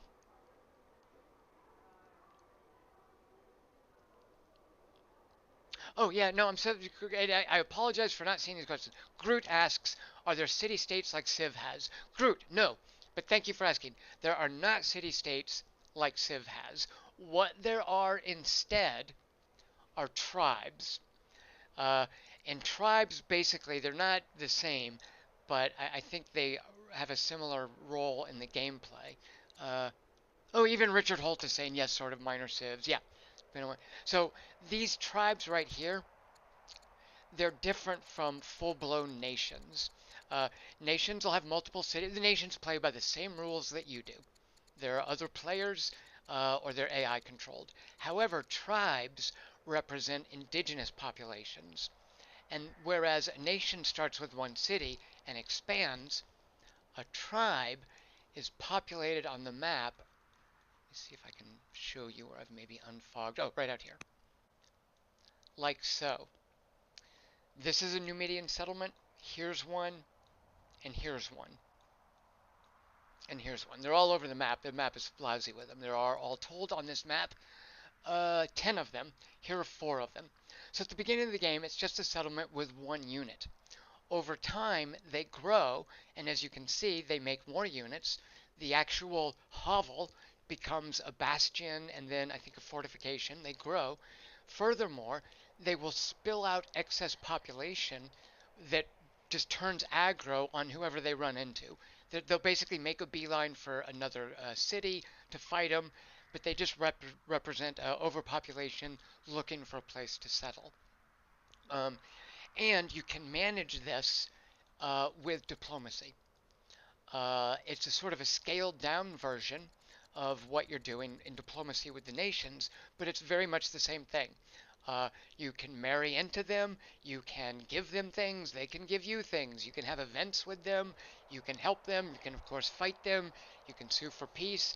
One of the unique advantages of being a diplomat, which is what I am, means that you can form an alliance with them, which is what I've done.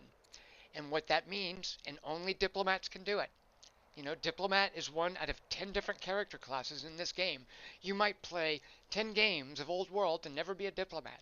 But when you are a diplomat, you can form an alliance with a tribe, which means they will be more than happy to let your settlers, trying to time this dramatically and it's not working, to let your settlers live. Oh, he doesn't have action points. This should light up. Oh, there. To let to let your settlers live in their settlements. So what I was going with that is, yeah, there is diplomacy with them. There are systems that you use to interact with them.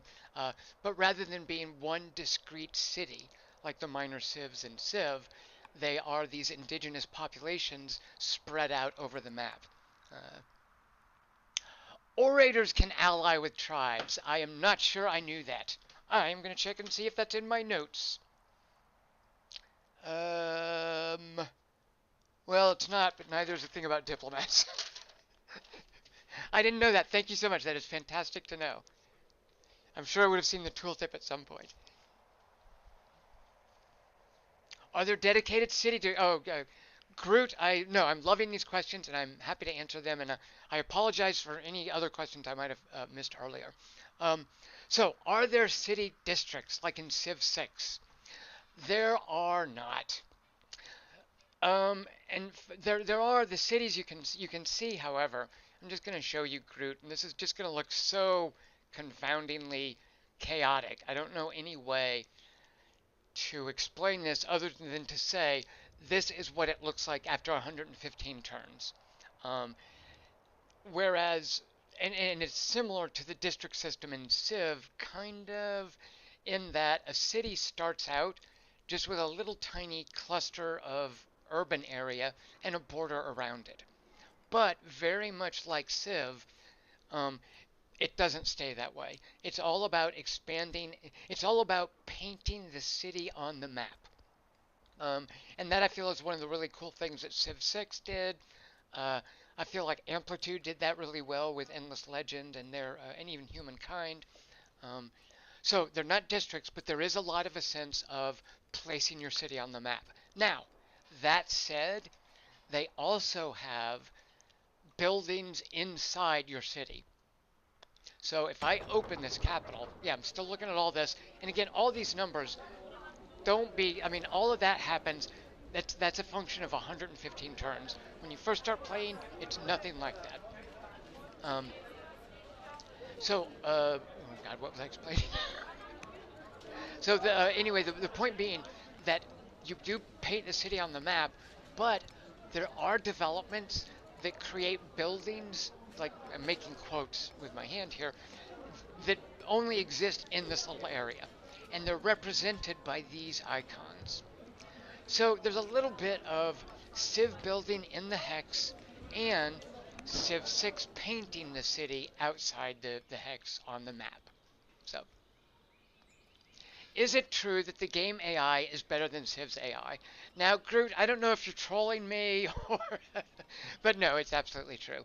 I mean, I've been very critical of some of the AI issues in other strategy games. There's no need to pick on only Civ. That's one of many, many, many strategy games where I feel like the AI cannot play the game that was designed. Uh, this game here, and I feel like they did a lot of work on it, and I gave them a lot of grief for it, but I feel like they have improved considerably. I feel, and I'm happy to go on the record saying this, that the AI can indeed play the design. The AI is not very good at certain elements of it, but I do feel it understands it and it tries. So I love that. I'm very, very happy with the AI.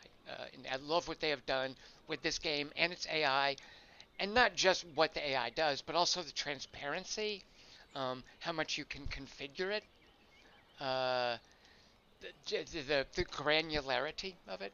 Um, so there you go. I hope that answers the question.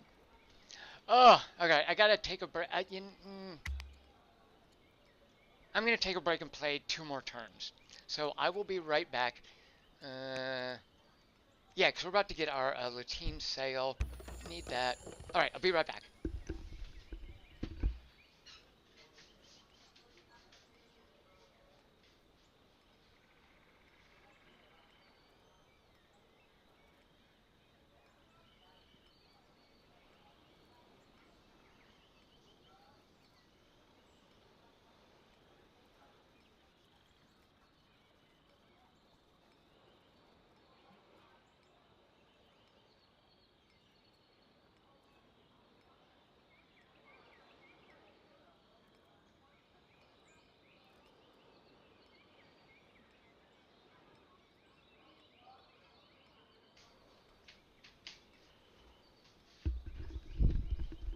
All right, I'm back. Gru says no, not trolling. Sorry. Yeah, I just know that I was like the AI in Civ 5 and 6 just was super discouraging to discover. All right, let's end the year. Oh, I should have just done this while I was gone. But no, I want to watch this. All right, let's see what happens in the rest of the world. Rome will be up first. They are under a cloud of fog of war. We probably won't see much of what they're going to do, but they were sending 3 units, including these super skilled archers after these Numidians up here. We'll see how that goes. Yeah, look at that guy. He's maxed out. What does he have? Oh, look what the AI did. It put it all in combat. Oh, and that's a nice unit. Man, I want that one. All right, so now Rome. We're waiting. All right, here we go. Up, there we go. Yep. Actually, I think, yeah, he's totally going to take it. Those Numidians do not stand a chance.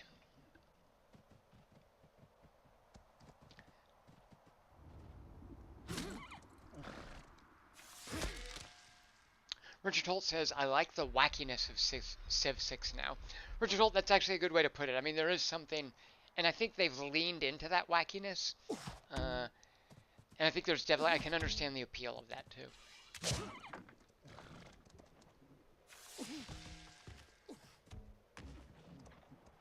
Come on, Egypt, hang in there. I need you to live longer. Yeah, we're starting to see too, because these are, there's camel archers. I mean, Egypt is in just such a terrible position. I feeding them units and they're just losing. I'm gonna have to declare war on Carthage, I think.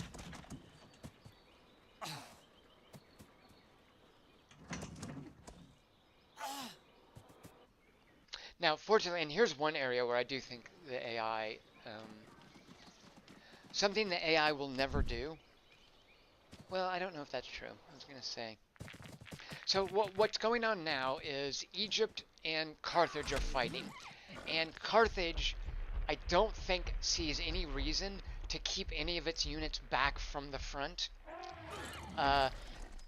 So it will behoove me to make sure that I attack it, like it's going to make it super easy for me to swallow Carthage while it's at war. Because it doesn't have any sense for, hey, this guy might jump me, even though he likes me now, if I throw everything at Egypt. And they seem to be sending everything down towards Egypt. And when they all get there, I will pounce on Carthage and swallow them and probably not even have much pushback. Simply because I'm specifically waiting on the AI to move its army. Now, is that an exploit? Because a human player would know better. Or is that just a matter of there's not that kind of psychology with an AI? That's the kind of shortcoming in an AI that I think we have to accept. Like, I don't know how you would work around something like that without making an AI that's like too cautious, for instance. Oh, okay, the question. All right.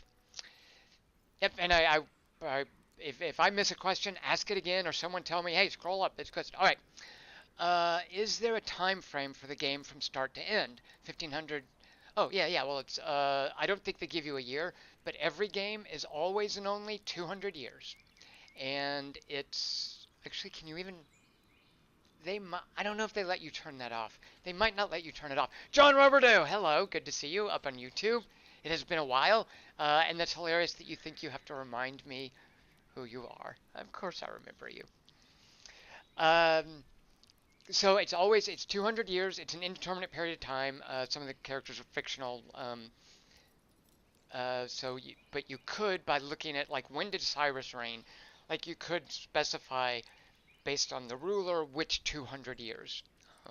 But there's no like time period. What you could do, Lord Koth, is basically it caps out around the discovery of, I was going to say the stirrup, but the stirrup is back. Where's stirrups? Bardi. Oh, there's stirrups, yeah. So there's the discovery of the stirrup. I don't know what year that was. I get, actually it depends on what culture you're even talking about. Like, cause the Chinese, I'm sure, were using stirrups long before the West discovered them. Gunpowder, that sort of thing. So, What's the most advanced it gets? Like a chain drive? Ballistics? When did people discover ballistics? When did people discover fiscal policy? By the way, I love the name of one of them. Look at that. I have no idea what coin debasement is, and as far as I can tell, there's nothing in the game that tells me.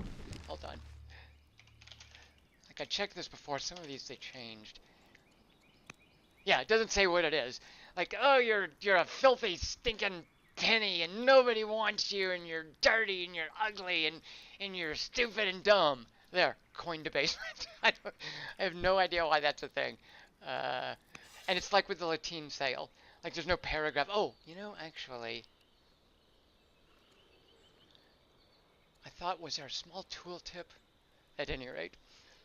So no specific timeline, but the point being, always 200 turns. That's part of one of the things they do. Richard Holt, it's alloying the coins, right? That's what I would have thought. Like something like mixing in with the actual gold and silver for the coin, debasing it with some other mineral. Yeah. But it just seems like, nobody. Uh, Metallurgy is not, the vocabulary of metallurgy is not really in vogue these days. Oh, Black Francis Debaser. Marketson. That was a nice cut. Very nicely done, Marketson. Why didn't I go there with debasement? Of course. Alright, let's look at an event. Lumber trade. Oh, geez. No, it's been an hour and four... Ah! Coin BDSM. Yes. Alright, so now is it time for me to confess to you guys that you're all really just, Okay, so here's what's going on. I needed to try to talk for an hour. So you guys were all lab rats for me. I just needed to talk for an hour, and I thought, what better way to do it than live streaming some old world on the day it's out on stream. I'm about to be working with a speech person, and I just needed to talk for an hour, and so there, I've done it. Thank you all for helping me with my homework. All right, let's see. Lumber trade. An emissary from Babylonia stands before us. Our artisans have grown fond of the quality of your lumber. We seek peace. All right, so we're not going to fight the Babylonians anytime soon, so this is fine. Besides, I want to show you something. I thought I had it bad. Look at Babylon. So Carthage is up here. Babylon got this, this, and this. Like that's all they've got. And this is like desert and tundra. Babylon got hosed in this game.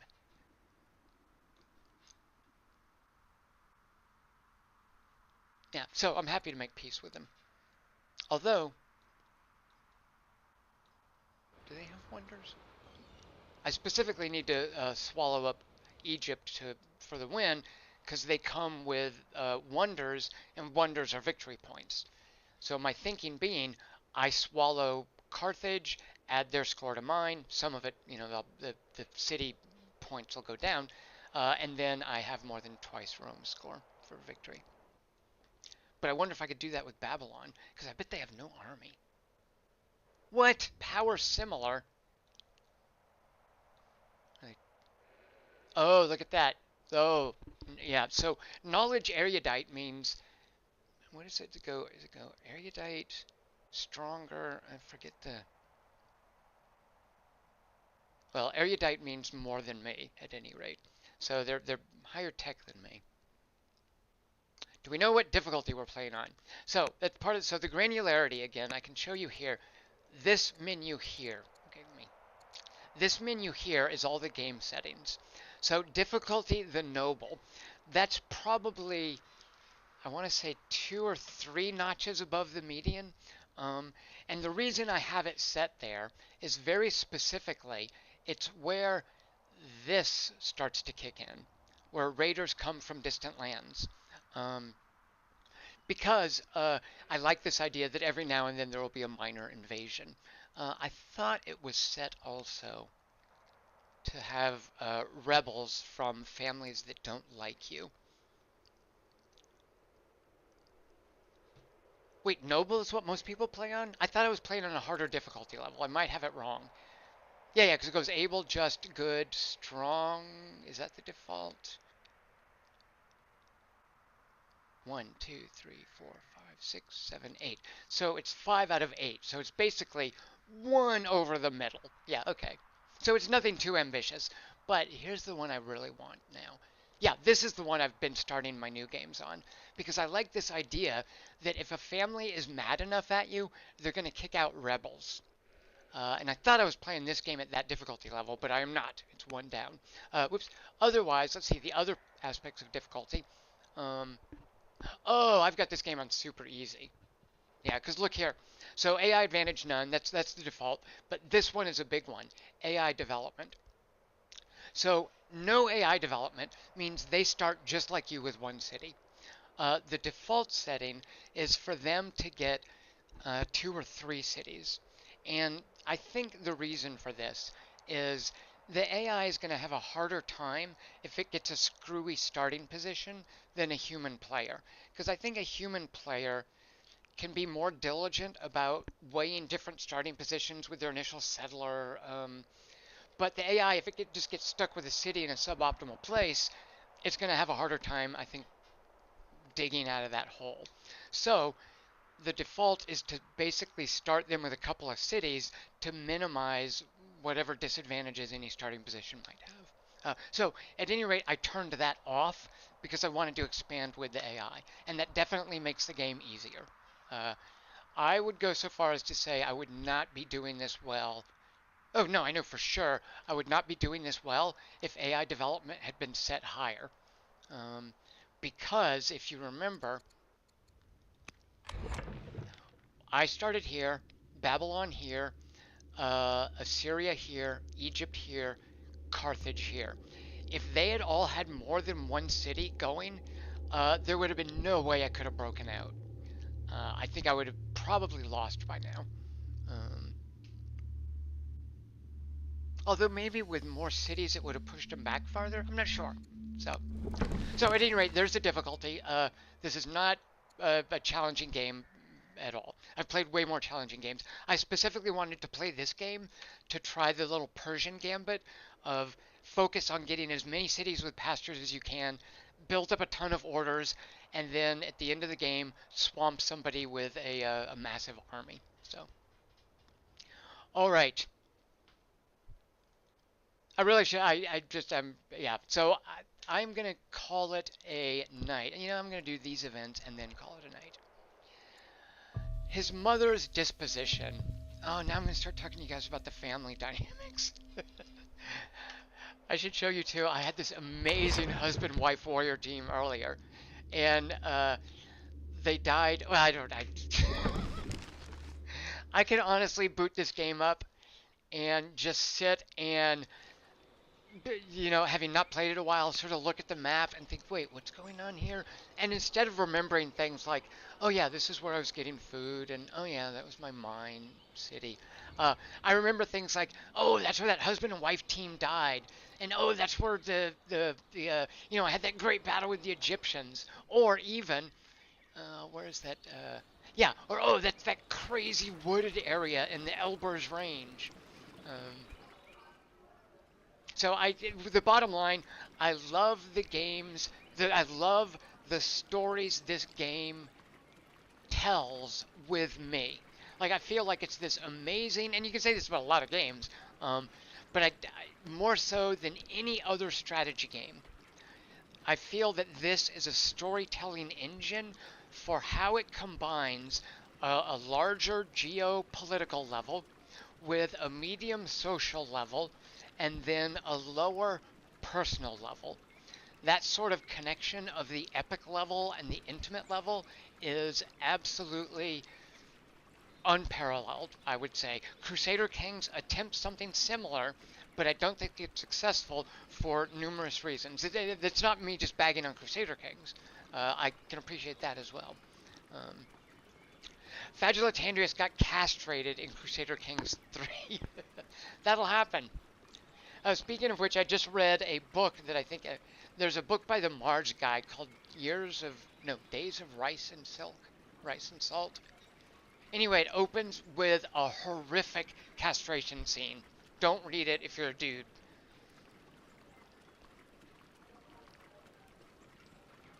No, the Mars guy. Green Mars, Red Mars, what's his name? I'm confusing him with Craig Robinson. It's not Craig Robinson, that's someone else. Don't make me go get the book. Okay, you know what? I'm going in the other room. Here we go. Kim Stanley Robinson. I was close.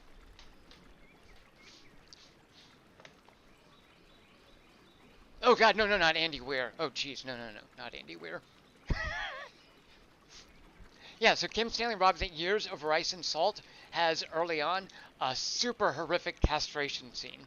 Like I never thought about what castration actually is, how it works or anything, because I have no desire to. But I now know far more than I ever wanted to what is involved. All right, thank you guys for watching. Thanks for being with me while I practice talking for an hour. And I will look forward to talking to you guys in the future. Thank you very much.